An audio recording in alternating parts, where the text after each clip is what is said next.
Waktunya kita Waktunya kita gerak senyuman sambil senyuman ke Pak sambil Joko. Pak Jokowi. Assalamualaikum Assalamualaikum warahmatullahi warahmatullahi wabarakatuh. wabarakatuh. Waalaikumsalam Waalaikumsalam warahmatullahi warahmatullahi wabarakatuh. Sehat-sehat Bapak Sehat-sehat Ibu Bapak Ibu semuanya semuanya nggih. nggih. Amin. Alhamdulillah. Alhamdulillah. Kota Jombang, Kota Babat, kula ngaturaken sugeng enjang Bapak Ibu mugi-mugi kita sedaya diparingi sehat. Amin. Alhamdulillah. Apa yang disampaikan atau dipesankan Pak Adi selalu saya ulang. Jangan lupa selalu jamu jati kendi. Kita jaga mulut, masukan eh, makan yang asupan yang dimakan kita selalu jaga, jangan sampai yang mungkin boleh dikatakan yang berbau kolesterol atau yang lain kita saring. Kemudian supaya kita selalu qanaah, kita jaga hati. Jika jaga hati dan kita selalu mengendalikan diri, jangan sampai melakukan hal-hal yang mungkin tidak sesuai dengan badan kita dan lain sebagainya. Baik Bapak Ibu sekalian, sampai kita menuju pukul 9.00 ada 3 acara, yaitu pembuka hati, kemudian dilanjutkan bincang-bincang LTK, dan nanti terakhir berbagi cerita. Ning Siti Marut Kelopo, monggo kita meringatkan pembuka hati saking Piantun Semarang, yaitu Niko Bapak Supriyanto. Kami persilakan Pak Supri. Matur nuwun Pak Alwi. Sami-sami Pak.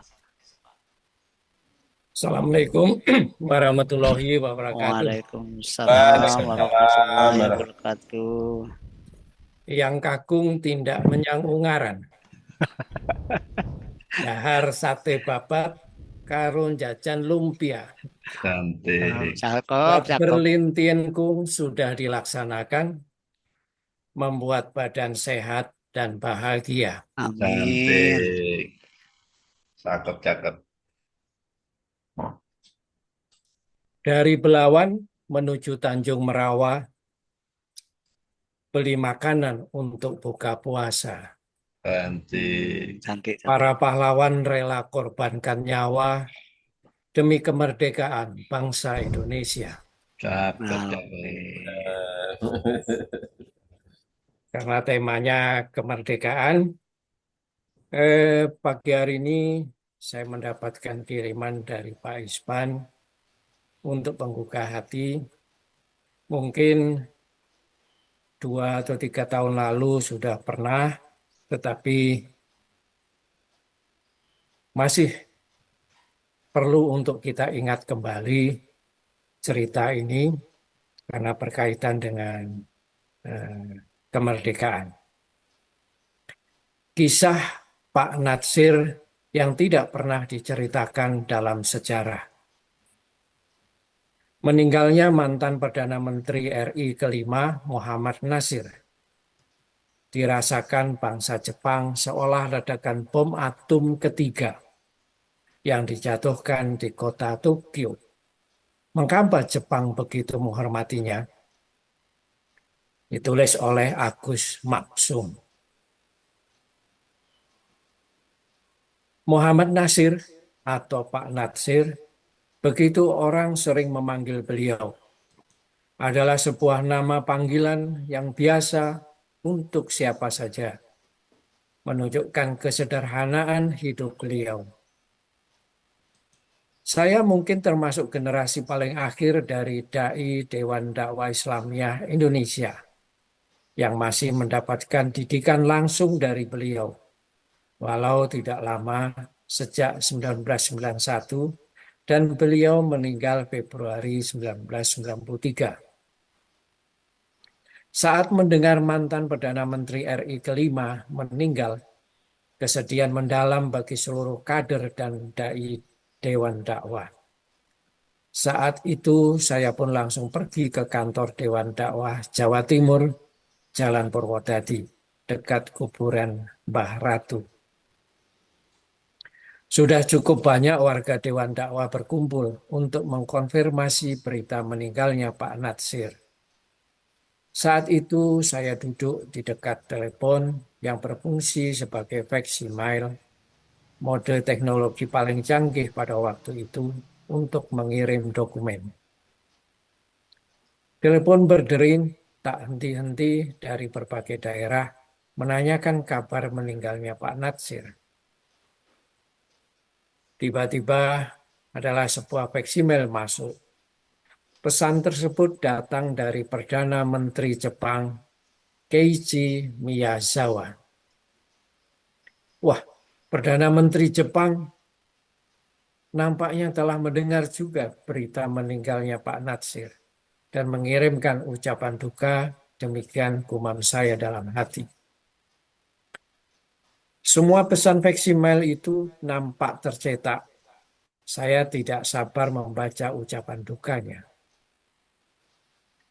Mendengar Muhammad Natsir meninggal, serasa Jepang mendapatkan serangan bom atom ketiga yang tepat jatuh di tengah kota Tokyo.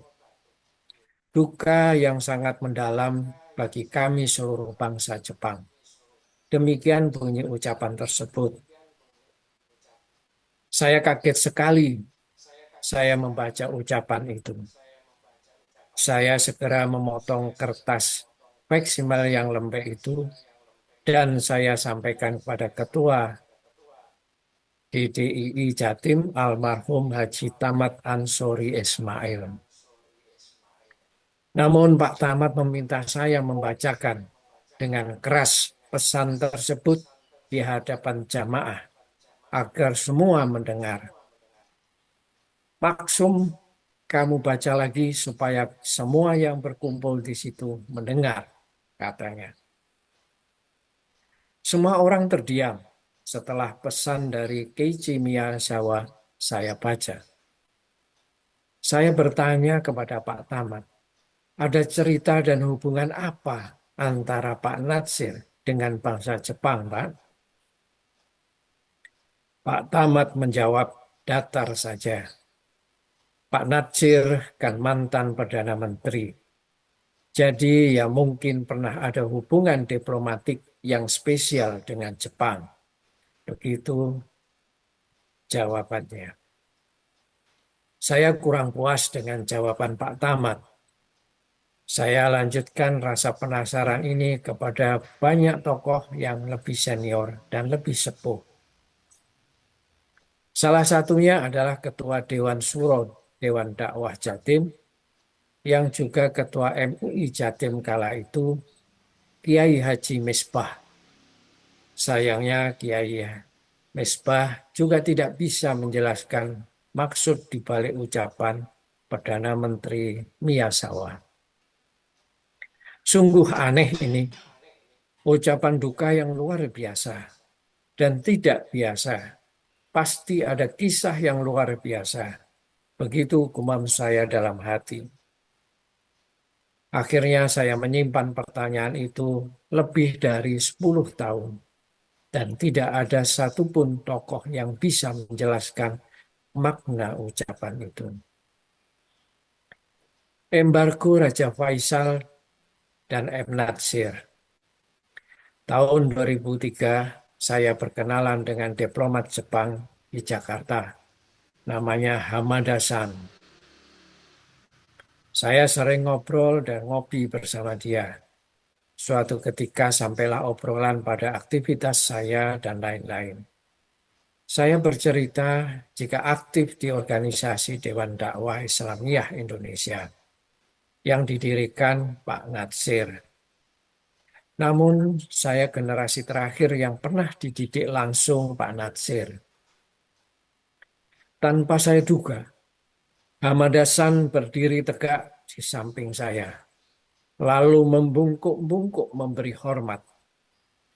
Tentu saya kaget, ada apa Hamada San sampai berbuat seperti itu? Setelah itu, ia duduk dan lama terdiam, sambil matanya menerawang. Apakah kamu tahu nama Laksamana Maida?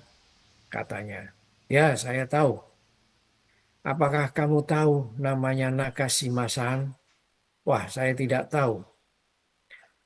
Apakah kamu pernah mendengar nama Raja Faisal dari Saudi? Ya, saya tahu. Mereka adalah nama-nama yang punya hubungan spesial dengan almarhum Muhammad Natsir, ujar Hamad Hasan. Hamad Hasan adalah diplomat senior Jepang yang sudah puluhan tahun bertugas di Indonesia. Dia sangat mencintai Indonesia. Salah satunya adalah kisah yang akan dia ceritakan kepada saya. Karena itulah dia tidak mau pindah-pindah tugas dan tetap berada di Indonesia hingga puluhan tahun. Sebelum Hamad Hasan bercerita dengan beberapa bekal, nama Laksamana Maeda, Nagashima, Raja Faisal, dan Muhammad Natsir, saya teringat peristiwa 10 tahun lampau tentang faksimiles Perdana Menteri Jepang Keiji Miyazawa. Kepada Hamad Hasan, saya ceritakan tentang bunyi fax ucapan duka cita dari Perdana Menteri Jepang Miyazawa tersebut. Ada cerita apa sehingga Perdana Menteri Miyazawa sampai membuat ucapan duka demikian dramatis dan dahsyat begitu? Hamad Hasan semakin tajam memandang saya, lalu sedikit meninggikan suaranya. Kamu baca ucapan duka cita Perdana Menteri Miyazawa itu? Kamu benar-benar murid Pak Natsir kalau begitu. Tidak salah, dan kamu tidak bohong bahwa kamu adalah murid Natsir. Karena tidak banyak yang tahu hingga menyimpan memori selama itu hingga 10 tahun. Kamu masih ingat bunyi ucapan duka itu. Demikian kata dia. Akhirnya Hamad Hasan bercerita. Jepang pada waktu itu mengalami situasi sulit akibat embargo minyak bumi. Industri Jepang hampir kolaps. Semua industri butuh bahan bakar dari minyak bumi. Tapi Jepang diembargo oleh Amerika Serikat. Berbagai upaya dilakukan pemerintah Jepang untuk mendapatkan pasokan minyak bumi. Tapi embargo Amerika membuat semua negara tidak ada yang berani menjual minyak ke Jepang. Untuk mendapatkan pasokan minyak bumi, Laksamana Maeda menyarankan melakukan lobby internasional. Namun bagi bangsa Jepang, Laksamana Maeda adalah pengkhianat dan tidak menjalankan perintah Kaisar Jepang. Dia dianggap telah memberikan ruang untuk Bung Karno yang telah membuat teks proklamasi kemerdekaan, juga menyerahkan senjata-senjata Nippon pada para pejuang kemerdekaan RI. Karena itu, kehidupan Laksamana Maeda setelah kembali ke Jepang sangat menyedihkan. Selain mendapat hukuman, dia juga dicopot dari dinas militer serta tidak mendapatkan pensiun. Demikian kata Hamada. Namun melihat kondisi industri Jepang yang hampir kolaps, Laksamana Maeda memberi usul dan nasihat pada pemerintah dan menyarankan untuk mengirim utusan ke Indonesia. Laksamana Maeda mengusulkan agar pemerintah Dai Nippon mengutus ke Indonesia dan menemui seseorang yang sedang dipenjara.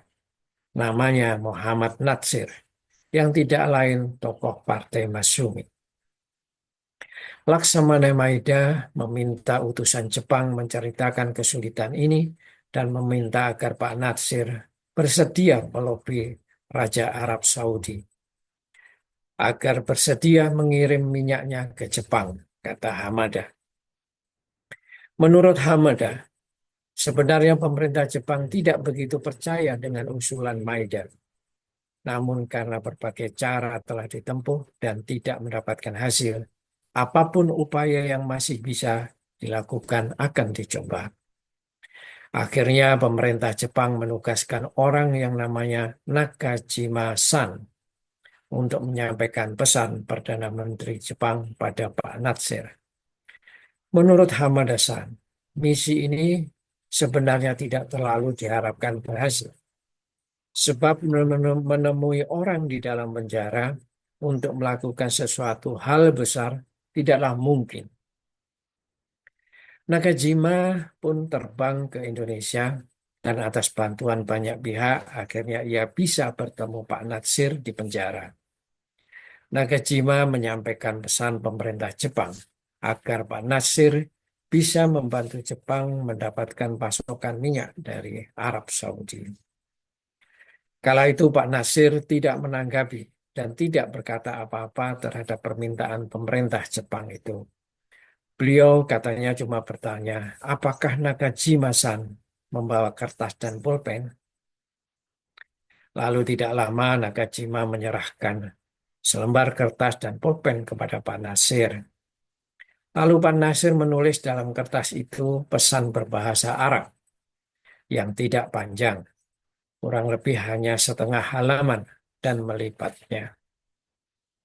Pak Natsir menyampaikan pada Nakajima agar membawa surat ini pada Raja Arab Saudi, Raja Faisal. Nakajima tidak tahu apa isi surat tersebut, apalagi itu berbahasa Arab. Namun berbekal secarik kertas dari Pak Natsir, Perdana Menteri Jepang mengabarkan pada diplomat Jepang di Arab Saudi bahwa ada utusan Pak Natsir dari Indonesia yang akan menghadap Raja Faisal. Arab Saudi yang sangat menghormati almarhum Muhammad Natsir menyambut baik serta menunggu kehadiran orang Jepang yang membawa pesan dari pahlawan nasional tersebut. Nakajima-san sampai di Arab Saudi disambut baik Pak tamu negara dan dengan mudah bisa bertemu Raja Faisal dan menyerahkan surat dari Pak Natsir. Raja Faisal membaca surat Pak Natsir dan langsung memenuhi permintaan dalam surat itu, yakni mengirim minyak ke Jepang. Kepada Nakajima, pemerintah Arab Saudi berjanji segera mengirimkan minyak melalui Indonesia yang akan melibatkan Pertamina. Nakajima terperangah, tidak percaya, kata Hamada-san. Hanya sepucuk surat yang dia tidak tahu isinya dari seorang yang mendekam di penjara. Dan Jepang akan mendapatkan pasokan minyak dari Raja Minyak Dunia. Cerita kemudian berlanjut pada realisasi pengiriman minyak dari Arab Saudi melalui Pertamina. Karena itulah sebabnya Pertamina menjadi perusahaan yang sangat besar di Jepang. Pernah menjadi pembayar pajak terbesar di Jepang. Karena Pertamina menjadi pensuplai minyak bagi industri Jepang atas jasa Pak Natsir. Selanjutnya industri Jepang bangkit, berbagai industri otomotif merajai pasar dunia, sebut saja Honda, Toyota, Suzuki, Mitsubishi, dan lain-lain. Industri Jepang bangkit atas jasa Pak Natsir, kata Hamada. Menolak hadiah Jepang yang tidak kalah menarik yang membuat bangsa Jepang sangat menaruh hormat pada Pak Natsir. Tidak ada satupun hadiah dari pemerintah Jepang yang diterima Pak Natsir. Semua hadiah yang diberikan Jepang dikembalikan. Hingga negara itu kesulitan untuk bisa memberi imbal balas jasanya. Hal ini karena beliau, Muhammad Natsir, telah berpesan pada keluarganya untuk tidak menerima apapun dari pemerintah Jepang. Beliau bahkan tidak pernah bercerita tentang surat penting itu pada siapapun di Indonesia. Itulah sebabnya tidak ada tokoh Indonesia atau tokoh Dewan Dakwah sekalipun yang tahu tentang kisah itu. Karena itu pula lah pemerintah Jepang sangat berduka yang sangat dalam saat Pak Natsir meninggal dunia. Bukan hanya pemerintah, tapi bangsa Jepang merasa ada ledakan bom atom ketiga yang dijatuhkan tepat di kota Tokyo mendengar Muhammad Natsir sebagai pendiri sekaligus pemimpin partai politik Matsumi itu meninggal dunia. Ini bukan ucapan dramatis seperti kamu bilang, itulah perasaan hati kami bangsa Jepang atas meninggalnya Muhammad Nasir waktu itu, kata Hamad Hasan mengakhiri cerita. Saya mendengar kisah itu tanpa sedikit pun menyela. Saya hanya diam terpaku mendengar penjelasan yang tertunda selama 10 tahun lamanya.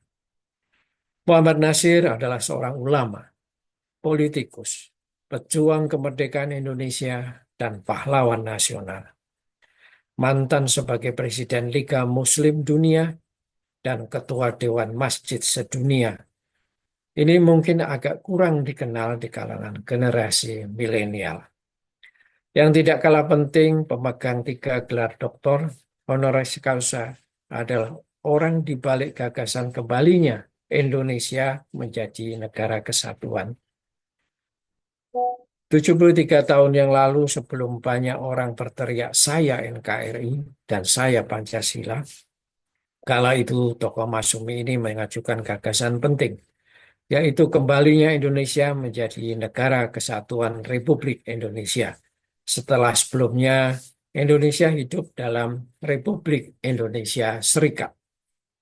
Setelah berbulan-bulan melakukan pembicaraan dengan pemimpin fraksi, sekaligus melakukan lobby untuk menyelesaikan berbagai krisis di daerah, Muhammad Nasir berpidato, mengajak seluruh negara bagian bersama-sama mendirikan negara kesatuan melalui prosedur parlementer, yaitu melalui mosi integral pada 3 April 1950. Berkat perjuangan Pak Nasir, Parlemen RIS menerima mosi dan meminta pemerintah segera melakukan langkah-langkah untuk membentuk Kesatuan Republik Indonesia. Pidatonya kemudian dikenal dengan Mosi Integral Muhammad Nasir. Penulis adalah anggota Dewan Dakwah Islamiyah Indonesia, Jawa Timur. Monggo sampaikan pada generasi Z agar paham sejarah. Demikian penggugah hati yang cukup panjang bagi hari ini, sekaligus dalam rangka mengingat sejarah kembalinya NKRI dan juga cerita mengenai kemerdekaan Republik Indonesia. Demikian, terima kasih. Semoga bermanfaat untuk kita. Waalaikumsalam warahmatullahi wabarakatuh. Waalaikumsalam Waalaikumsalam warahmatullahi wabarakatuh. Waalaikumsalam warahmatullahi Terima kasih Pak wabarakatuh. Supriyanto. Matur nuwun sangat Pak Pri, ini luar biasa. Ini perlunya kita bisa memotivasi Gen Z. Kalau zaman sekarang itu Gen Z ya. Jadi generasi muda kemungkinan tidak tidak mengenal Pak. Ini kalau saya melihat ada beliau itu kan begitu luar biasa, tapi di endingnya itu sempat dicekal oleh pemerintahan Orde Baru ya, karena menandatangani petisi 50. Ini salah satu, mungkin nanti ada yang mungkin bercerita tentang beliau, mungkin nanti bisa yang disampaikan Pak Pri tadi mungkin bisa diceritakan di Gen Z kita saat ini. Mungkin banyak yang tidak tahu. Mau kami silakan, ada waktu 5 menit. Kami persilakan Bapak Ibu. Nah, Salwi. Oh, selamat pagi Mas Joko. Monggo. Iya, terima kasih. Ya, meski sejarah panjang dibacakan cukup panjang, tetapi buat saya kok singkat sekali dan menarik. Begitu Pak Supriyanto. Jadi saya membaca ada kebenaran atau kebaikan yang akhirnya timbul juga meski ditutup-tutupi sekian puluh tahun. Kebaikan itu akhirnya nampak juga dan timbul juga. Ada 2 kalimat yang mungkin bisa saya garis bawahi. Pertama adalah begitu membaca surat itu, Raja Faisal langsung menyanggupi. Itu sangat luar biasa sekali. Sangat luar biasa. Dan yang lainnya adalah itu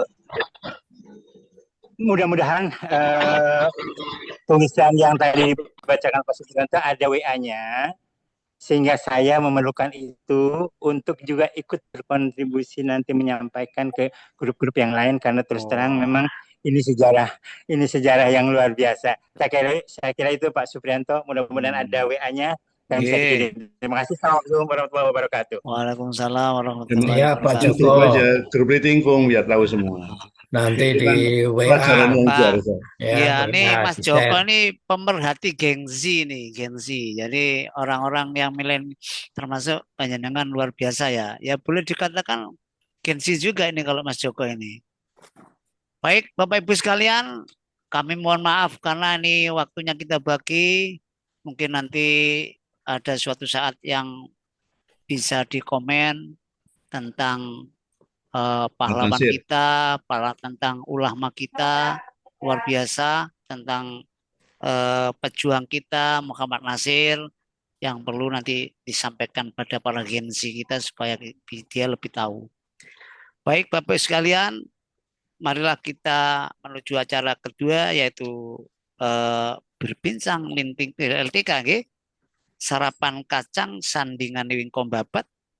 Monggo kita berbincang LTK saking Pak Husnul Hidayat. Wonten nggih Pak Husnul. Pak Husnul wonten Pak Husnul? Konten. Makasih, Pak Oh, Alwi. nggih. Oh, Assalamualaikum warahmatullahi wabarakatuh. Ibu Bapak, Waalaikumsalam selamat warahmatullahi pagi dan salam wabarakatuh. sejahtera untuk kita semua. Ini Pak Kusnul siaran langsung dari Semarang. Nggih, Pak. Ini oleh-olehnya dari Pak Pri Lawang kemarin, Sewu, Pak. pencinta Lawang Sewu ternyata Pak Usun. Nggih. Iya. Terima kasih Pak Alwi dan Nggih. Bapak semua. Mudah-mudahan Bapak selalu sehat, dikarunia kesehatan lahir maupun batin. Amin. Amin.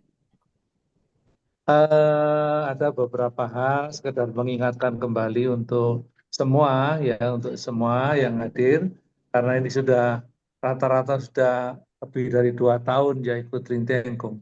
Tapi tentunya masih perlu diingatkan kembali apa-apa yang harus Bapak lakukan pada saat latihan dasar ya terutama. Sedangkan latihan untuk Fung Ulung V bersifat pengenalan sudah bagus. Bapak-bapak bisa melihat di YouTube ya saya kira untuk kesempurnaannya.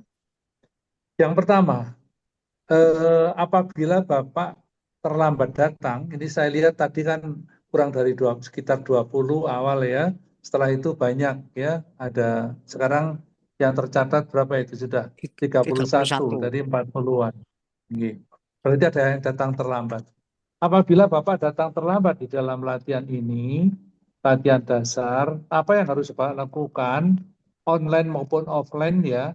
Yang pertama, Bapak lakukan lipat pinggang dan jongkok kocok. Ya.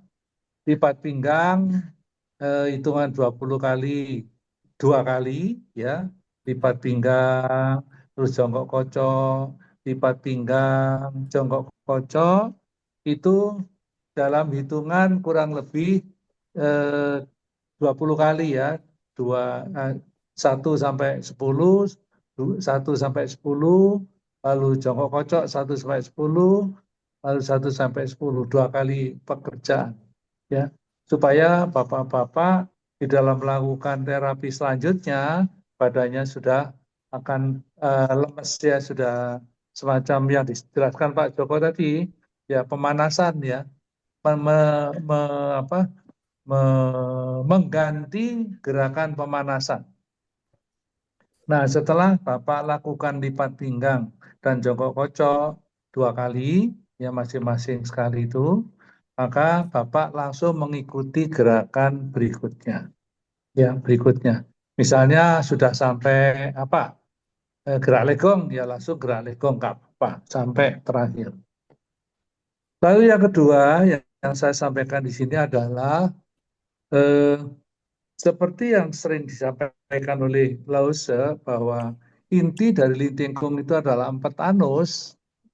Bapak jangan lupa 4 anus. Mulai dari yang hitungan 100 sampai kaki bango tetap ngempet. Memang ada perbedaan gerakan. Contoh misalnya jongkok 8 titik, itu turunnya los, naiknya 4 ada.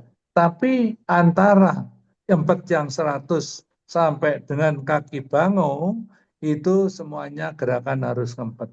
Harusnya tetap di 4. Bagaimana kalau lupa? Lupa ya pasti ingat di 4 lagi. Pasti ada lupanya.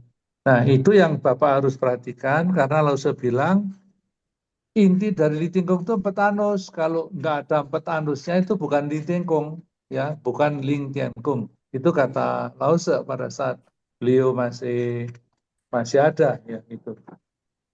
Lalu yang perlu saya sampaikan, yang ketiga yaitu adalah jinjit-jinjit, ya, jinjit-jinjit.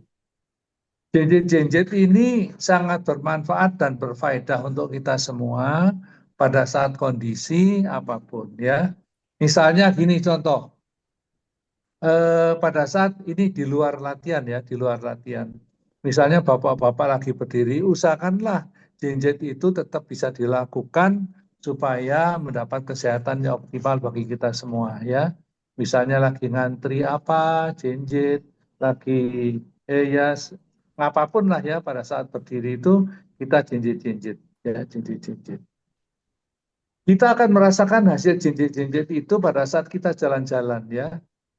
Kita nggak merasa capek, nggak merasa apa ya kalau kita rutin latihan minimal dalam satu minggu itu 3 kali dalam seminggu, ya. Nah, dari pengalaman saya, ini testimoni saya, ya, karena kita sudah rutin melaksanakan jinjit-jinjit atau latihan atau litingkung dasar, pada saat kita ada tanjakan naik, ya, Bapak Ibu, ini testimoni dikit, ya. Bapak lakukanlah menggunakan ujung kaki jinjitnya. Tet, tet, tet, tet. Bapak nggak akan rasa capek kalau Bapak rutin latihan. Dicoba, ya. Jadi kalau misalnya naik trap, ujung kaki, cep, cep, cep, cep, cep, cep, ujung kaki, nggak bawahnya. Nanti nggak terasa capek. Ini hasil latihan kita. Itu 3 hal yang saya ingatkan untuk Bapak dan Ibu. Sekali lagi kalau untuk Fulung V itu optional, ya, yang penting itu latihan dasar. Fulung V itu boleh dilakukan tapi tidak utama. Utamanya adalah untuk latihan dasar.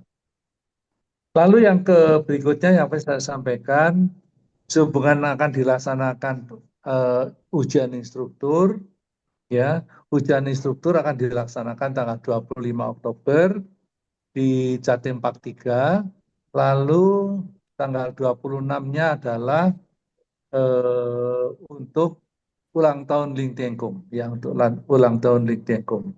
Jadi 25 itu adalah ujian, 26 adalah ulang tahun. Untuk ujian, saya kira bagi kita yang sudah rutin tidak ada yang perlu dikhawatirkan asal gerakannya sudah benar. Jadi misalnya gerakan diantaranya itu adalah derap kuda. Derap kuda gimana? Kuda-kudanya sudah bisa, lutut lurus dengan jari bawah yang depan, ya. Lutut kita lurus dengan jari yang paling bawah. Ya, jadi kaki belakang lurus. Tidak boleh satu garis dan sebagainya. Lalu jalan bebek, sudah bisa Bapak melakukan jalan bebek 2 kali 30, ya, 20 kali 15, maaf, 2 kali 15. Dengan sempurna dalam artian jongkok benar, berdiri melangkah, jongkok benar, berdiri melangkah. 2 hal itu mungkin sebagai indikator Bapak kalau ikut pelatihan nanti, ya. Untuk pelatihan saya kira nanti bisa kita atur. Ada kuotanya, memang ada kuota, tapi insya Allah kalau memang dari IKPLN Indonesia banyak yang mengikut sertakan, bisa kita komunikasikan dengan MBT Kuadrat. Insya Allah nanti saya akan bantu komunikasikan. Tapi tolong lebih awal, ya, lebih awal dari KPLN Indonesia siapa yang ikut, lebih awal nanti Pak Joko, Pak Prianto bisa mengkolek siapa-siapa yang akan ikut, nanti akan saya bantu untuk komunikasikan dengan MBT Kuadrat bahwa dari KPLN Indonesia ada sekian orang. Itu yang kedua, poin kedua. Lalu poin ketiga, eh, kemarin dengan hasil Pak Prianto mengadakan Latber se-Jawa Tengah, itu bisa juga jadi semacam contoh bahwa di Jawa Tengah sudah akan mengikutkan seluruh UP3 yang ada di Jawa Tengah. Bagi saya, masing-masing provinsi ya atau masing-masing cabang IKPLN polanya bisa berbeda-beda. Kalau Jawa Barat akan menjadi koordinator, tapi masing-masing UP3 sudah ada yang berdiri tinggung. Kalau di Jawa Tengah belum, tapi sudah dirintis. Jadi polanya berbeda-beda. Nah, bagi kita pakai pola yang mana nggak apa-apa. Yang penting di PLN ini kan ikut menyehatkan para pensiun ya, para pensiun. Insya Allah akan sehat bagi yang ikut secara rutin ya. Nah, itu Bapak, Ibu, apa yang saya sampaikan sebagai informasi atau mengingatkan kembali atau informasi awal untuk pelatihan atau ujian instruktur tadi. Saya kira itu yang bisa saya sampaikan, Ibu Bapak. Mohon maaf kalau ada kekurangan. Barangkali ada yang ditanya, monggo silakan. Saya kasih waktu beberapa menit ya. Silakan. Matur nuwun, Pak Gusnul. Baik, wonten waktu 3 menit kami persilakan Bapak Ibu diskusi tentang gerakan atau mungkin yang lain. Ya, Pak Awi, Assalamualaikum. Waalaikumsalam warahmatullahi wabarakatuh. Pak Anies. Monggo Pak Anies. Ya, yang mengenai yang naik tangga tadi loh Pak, tanjakan itu. Bapak bilang tadi kan ujung kaki ya, ujung kaki maksudnya yang mana itu? Jadi kayak jinjet gitu. Nah, ya. Ini testimoni ya, mungkin baik Pak Anies ya, mungkin tidak berlaku bagi setiap orang ya, khususnya yang latihannya kurang banyak ya. Jadi kalau naik tangga itu biasanya kan gini ya Pak Anies ya, plek gitu ya. Nah, saya itu ternyata kalau saya pakai seperti jinjit naiknya cap itu tidak capek Pak Anies. Bisa jadi setiap orang berbeda. Kalau saya insya Allah kan latihan rutin itu hampir tiap hari ya. Kecuali kalau saya lagi lelah banget, saya nggak latihan ya. Tapi kalau saya tidak kelelahan, Oi, mohon maaf, ini mungkin sinyalnya Pak. Iya. Kena gangguan itu, gangguan. Gangguan jangan berdoa. Sehingga adalah ya gini, kayak Pak Anies seperti itu. Nah, seperti itulah kira-kira Pak Anies. Ini testimoni bisa berbeda tiap orang. Monggo silakan. Tapi saya masih belum jelas Pak Husnul tek maksudnya gimana? Jinjet gitu ya Pak? Bentuknya Pak, bentuknya jinjitnya itu. Jinjet ya? Ya seperti jinjet itulah kira-kira. Itu saya alami Pak Anies setiap 1 minggu 1 kali karena tugas negara. Jadi saya itu tugas negara saya itu kan kebetulan saya tidak ada pembantu Pak Anies. Kemudian memeannya tuh kira-kira tangganya tuh sekitar 17 sampai 20 tangga Pak, naik ke atas. Kemudian saya sama nyonya saya itu ya bagian ngangkat tiang itu Pak, terus itu saya terapkan. Tadi saya kan masih ingat Pak Gusnul ya, kalau ngangkat itu jangan sampai terkilir. Jadi ngangkatnya itu diatur dengan posisi badan. Kemudian naiknya itu dengan jinjit itu tidak ada rasa capek. Ya, makanya naiknya dengan jinjit ya. Iya, dengan jinjit. Tapi hati-hati ya Pak Anies ya, hati-hati bagi yang memang latihannya kurang, jangan ya. Tapi ini testimoni bagi saya karena mungkin latihannya rutin banget. Jadi insya Allah itu tumpuan saya ini insya Allah lebih kuat daripada rata-rata. Sehingga pada saat saya naik tangga, kalau saya naiknya itu saya pakai kayak jinjit, itu saya tidak merasa terlalu capek. Ya. Karena latihannya rutin. Jadi hati-hati ya, jangan kalau yang enggak ya jangan. Nggih. Ya, Cek. Saya kira itu Pak Ani Nggih. ya. Cukup Matur ya. nuwun, baik. matur nuwun Pak Monggo, Husnul luar makasih biasa. Bapak-bapak. Bila taufiq Ya. wal hidayah. Terima Assalamualaikum kasih, warahmatullahi Pak Husnul. wabarakatuh. Waalaikumsalam. Monggo, Pak Ani. Waalaikumsalam warahmatullahi Warahmatullahi wabarakatuh. wabarakatuh. Baik, matur nuwun sangat Pak Husnul, Pak Anies luar biasa. Mudah-mudahan nanti bisa dipraktekkan tapi jangan langsung anu Pak. Nanti keselip. Baik Pak Bapak sekalian, sampailah kita di acara yang ketiga yaitu Ya, kumpul aja enggak? bercerita nggih, tentang cerita. Pak. Mungkin saya pantunkan dulu biar saya nggak lupa. Menyang Mekah waktunya sholat maghrib. Moko kita lanjutkan berbagai cerita saking Pak Najib. Pak Najib, wonten Pak Najib? Ada Pak. Siap. Alhamdulillah. Sebentar Pak, saya ini. Monggo. Kami persilakan Pak. Bisa berbagi layar Pak? Oh, di co-host dulu. Pak sinten Pak nih Bu Bumbul nih Bu. Dijadikan co-host dulu Bu. Sebentar Pak, sebentar. Saya Oh, nggih, Pak pindahin Joko, nggih. ke Pak ini ya. Pak Najib, Pak Najib.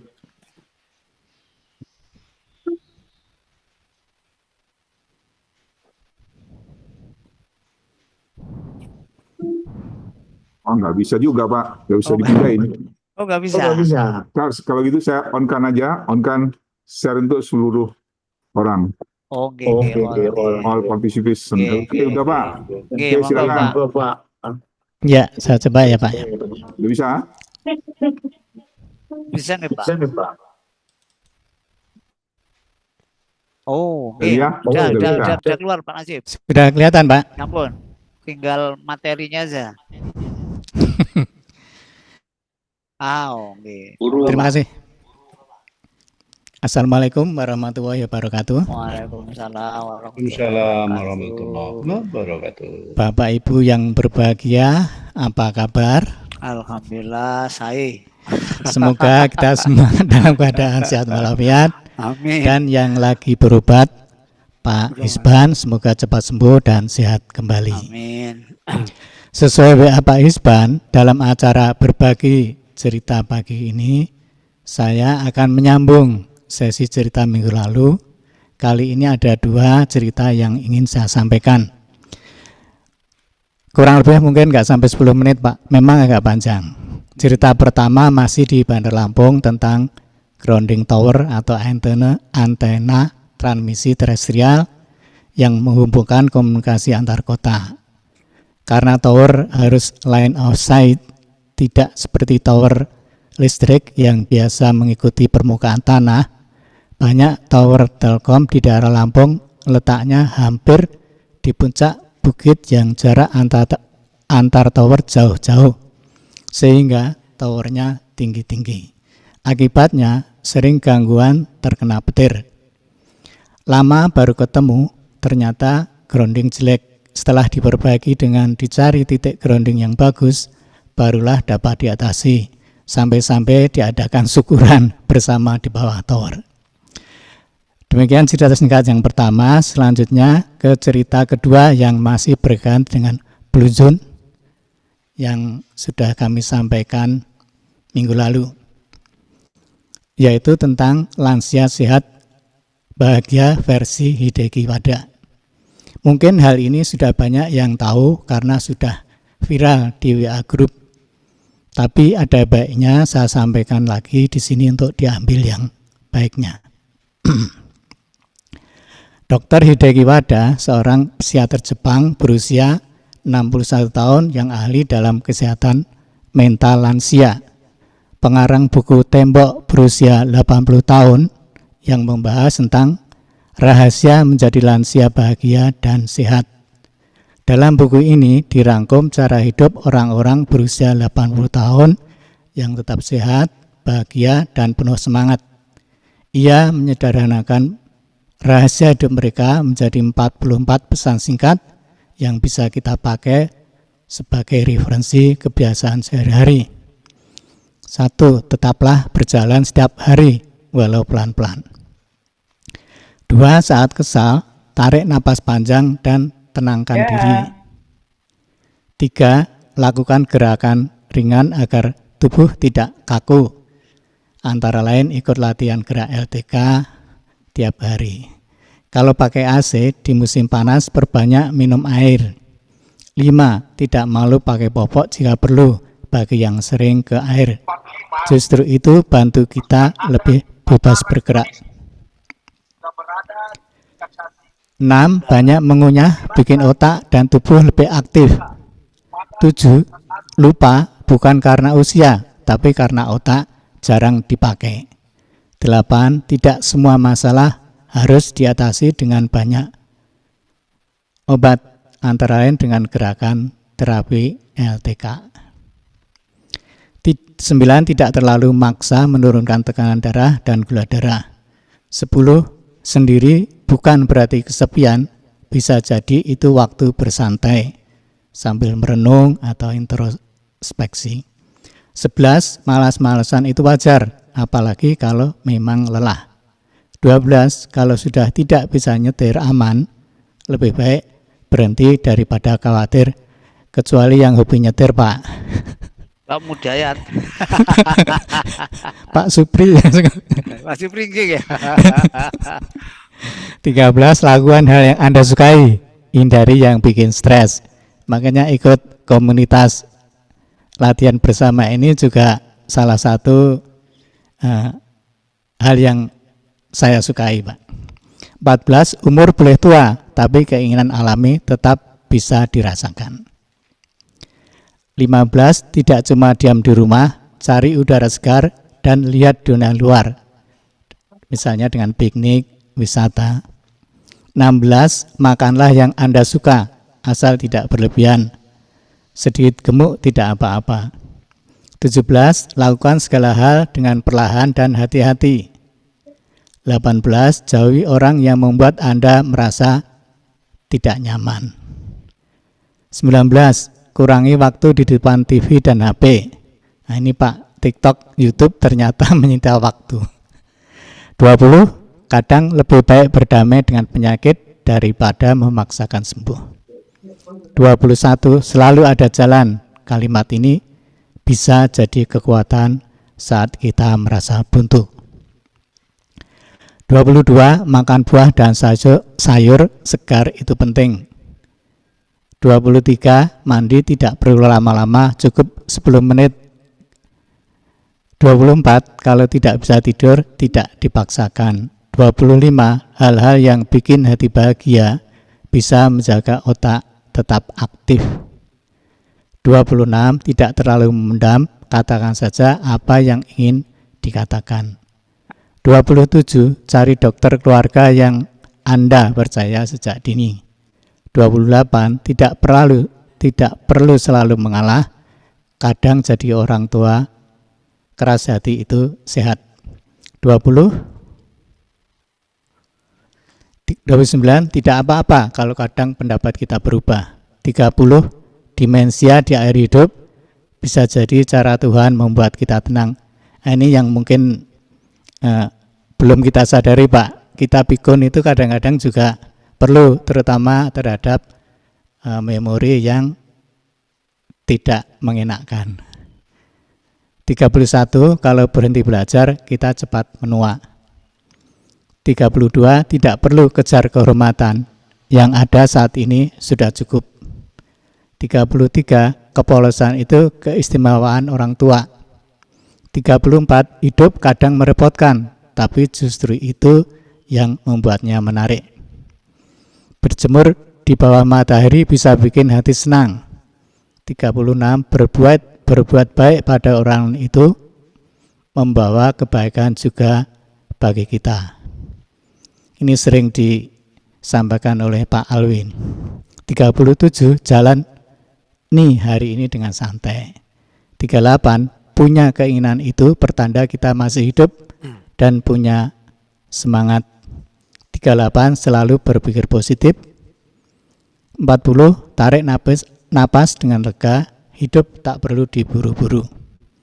41. Anda yang menentukan bagaimana Anda ingin menjalani hidupmu. 42. 42, terima segala hal yang terjadi dengan hati tenang. 43, orang yang ceria biasanya disukai banyak orang. Pak Alwi ini contohnya, Pak. Senyuman bisa membawa banyak keberkahan. Nah, ini terutama kalau pagi tadi sudah dimulai dengan senyum, mudah-mudahan membawa banyak keberkahan. Demikian rangkuman dari Dr. Hideki Wada tentang kebiasaan orang tua dan lansia agar bisa hidup bahagia, sehat, dan menikmati masa tuanya dengan damai. Sebagai penutup, mohon maaf atas kekurangan, kesalahan saya, dan terima kasih atas perhatian Bapak Ibu. Semoga kita semua tetap sehat, semangat, dan bahagia. Amin ya rabbal alamin. Wassalamualaikum warahmatullahi wabarakatuh. Waalaikumsalam warahmatullahi wabarakatuh. Waalaikumsalam warahmatullahi wabarakatuh. Wah, luar biasa ini. Baik, menurun sangat nih Pak Najib, luar biasa. Ini mungkin sama ya kemarin disampaikan Pak Adi. Itu semua saja nih kok neng jamu jadi kendi kok semua. Baik, ada 8 menit. Monggo kami persilakan. Mungkin Bapak Ibu bisa komen ya. Kalau masalah tower mungkin nanti dokternya Pak Joko ini. Pak Joko Astawa itu dulu kan beliau kan sering bermain di tower-tower Pak. Mungkin beliau yang bisa menanggapi soal tower khusus, mobil khusus tower. Tapi kalau mungkin yang masalah yang Blue Zone nanti mungkin bisa yang lain. Monggo kami persilakan Bapak Ibu. Ada waktu sekitar 8 menit. Saya boleh Pak Wi. Oh, nggih, monggo Pak Darmo. Di maturun Pak Wi. Terima kasih Pak Nasib. Ini coret tulisan yang 4 poin ini, 44 poin luar biasa bagus. Ini untuk orang tua sangat cocok nih.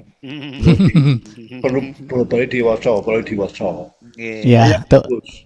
Maya bagus. Saya nomor 6 tadi ada berhenti saya baca bolak-balik. Jangan berhenti mengunyah. Makan terus sih kan berarti. Apa nanti nggak tambah gemuk itu loh. Jadi apa pertanyaan gitu saya. Biar otaknya biar jalan lebih baik. Biar badan dan otaknya lebih baik. Mengunyah otaknya lebih baik ternyata itu. Ngunyah Pak Darmo, ngunyah tanpa ada yang dikunyah. Mungkin makanan ringan, Pak. Yang paling menarik tadi saya itu jangan berhenti mengunyah itu ada kata-kata gitu. Mungkin bisa zikir Pak, zikir nyamuk gitu. Kami itu hati gini tenan itu Bapak. Kasih itu tadi. Jaga mulut. Kalau saya tadi itu yang tergelitik di yang nomor 3. Kalau saya ini kan hobi nyetir loh Pak. Saya juga hampir sama dengan Pak Mudayat. Kadang-kadang saya itu sampai lupa saya itu sudah berumur kepala 6 nih. Tapi kalau sudah di jalan tol ngoten niku merasa masih umur di antara 30 sampai 40. Kadang-kadang sampai kebut itu terjadi. Yaitu yang mungkin sampai saat ini sebagai hobi juga gitu. Monggo Bapak Ibu kami persilakan, mungkin ada pengalaman dari beberapa item tadi. Kalau saya terbiasa yang 4 juga ini Pak Najib. Saya selalu senyum di mana-mana.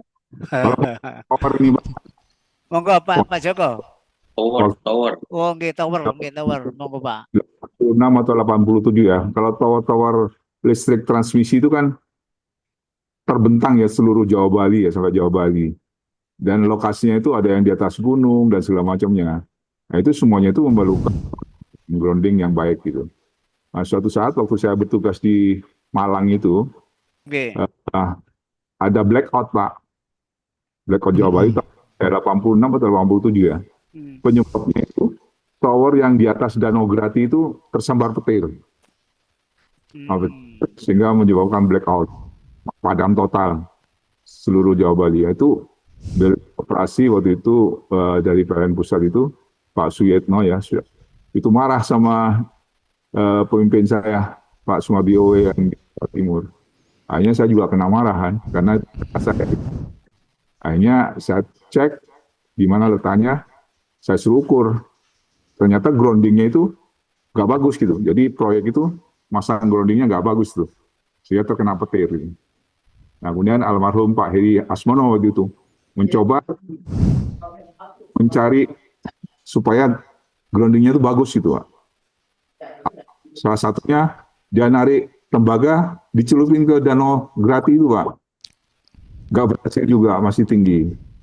Akhirnya saya lihat itu, akhirnya saya terpikir, karena tanah di situ kan di atas gunung kan kurang bagus ya, sehingga nggak bagus. Berapapun juga nggak bisa ya. Akhirnya terlintas waktu itu, loh, di Arafah itu tanaman hidup gitu. Ya, kan waktu itu ditanamin pohon Soekarno. Nah, tanahnya diganti. Tanahnya diganti. Selintas terpikir itu, kemudian saya perintahkan, coba gali tanahnya diganti. Jadi bikin galian itu, Pak. Nah, kemudian diisi tanah, terus dibuat grounding. Ternyata bagus itu, Pak. Oh iya. Hanya bagus groundingnya, ketemu. Kemudian saya mikir lagi, ini kan kering di atas itu. Gimana caranya? Heri Asmono itu almarhum itu menemukan cara agar supaya tanah di situ tuh lembab. Itu ditanamin apa coba, Pak? Ditanamin pohon pisang, Pak. Nah, pohon pisang sehingga tanahnya itu lembab terus. Kan pisang itu nangkep embun ya. Nangkep embun terus ke bawah. Nah, itulah sampai saat ini, sejak saat itu nggak pernah ada lagi terkena petir gitu. Memang waktu itu Pak, jadi terpaksa harus narik kabel tembaga yang panjang ke dekat sungai, Pak. Jadi baru ketemu daerah yang bagus. Coba, Pak, dari atas itu ya, narik kawat nih, Pak, dari tembaga. Kering, Pak. Di danau. Grounding itu kan 0,5 pompa yang bagus. Ya, itu nggak, tower di atas Danau Grati itu masih ada sekarang, Pak. Itu masih ada. Sekarang nggak pernah ya, tapi di bawahnya itu banyak tumbuhan pohon pisang supaya tanahnya diganti, ditanami pisang, Pak ya. Ya, bentuknya ada ya, dibuat bentuk apa gitu, lubang sunguran gitu, terus dikasih dari tanah sawah itu, ya. Kemudian dengan beberapa formula, kemudian supaya tetap lembab, diiniin pohon pisang. Itu pengalaman saya waktu pertama kali bertugas di sektor Malang. Itu, Pak, pengalaman saya. Terima kasih. Iya, terima kasih sangat, Pak Joko. Baik, Bapak Ibu sekalian, ini waktunya sudah menunjukkan pukul 8.59. Sampailah di ujung pertemuan kita pagi hari ini. Mudah-mudahan kita selalu sehat, kita selalu bersilaturahmi, kita selalu senyum. Ini merupakan obat kita nanti kita menuju ke minggu depan. Enggak tahu ini Pak Joko, minggu depan kan 17 Pak. Minggu depan 2 hari yang ke depan itu 17 kita tetap latihan Pak. Tetap. Masih mute Pak, masih mute Pak Joko. Terserah Pak, apakah tetap ada atau? Nah itu makanya kan kalau Sabtu masih latihan ya, masih ada. Karena biasanya itu kalau 17 itu banyak yang melakukan karnaval, ada mungkin yang ada upacara dan sebagainya, itu mungkin ini nanti kita kesepakatan aja, kalau memang tetap ya kita mungkin bisa langsung ke adminnya. Monggo mungkin ditentukan Pak Joko saja, nanti kalau emang sekarang masih Pak Alwi, kemarin hari Selasa kayaknya sudah disampaikan kalau LTK-nya tetap, cuma untuk berdendangnya libur, Pak. Oh, nggih, baik. Ya, kita tetap betul. Olahraga saja nggih, Pak. Ya. Nggih. Baik, matur nuwun informasinya Pak Hartoyo. Baik, Bapak Ibu sekalian, sampailah di ujung pertemuan kita. Lontong kupat Janur Madura menawi kula lepat kula nyuwun ngapura dan kula akhiri wabillahi taufik wal hidayah. Wassalamualaikum warahmatullahi wabarakatuh. Waalaikumsalam warahmatullahi wabarakatuh. Pak Joko atau Pak Hartoyo. Sampai ketemu lagi. Sampai ketemu lagi. Terima kasih. Sami-sami Pak. kita tetap besar berdoa, besok mudah-mudahan nyanyinya libur. ya, mudah-mudahan kita berdoa kembali, mudah-mudahan tindakan medis yang dilakukan untuk Pak Iswan berjalan lancar. Jadi dioperasi Pak, operasi lututnya itu. Tapi ada tulang yang tumbuh, itu harus dipotong. Tapi pakai besar. Baik, terima kasih. Kita tutup. Amin, amin. Kita tutup. Kita akhiri. Terima kasih. Wassalamualaikum warahmatullahi wabarakatuh. Waalaikumsalam warahmatullahi wabarakatuh. Saya tutup Pak ya. Nggih, Pak Teo. Nggih, Pak Toyo. Nggih.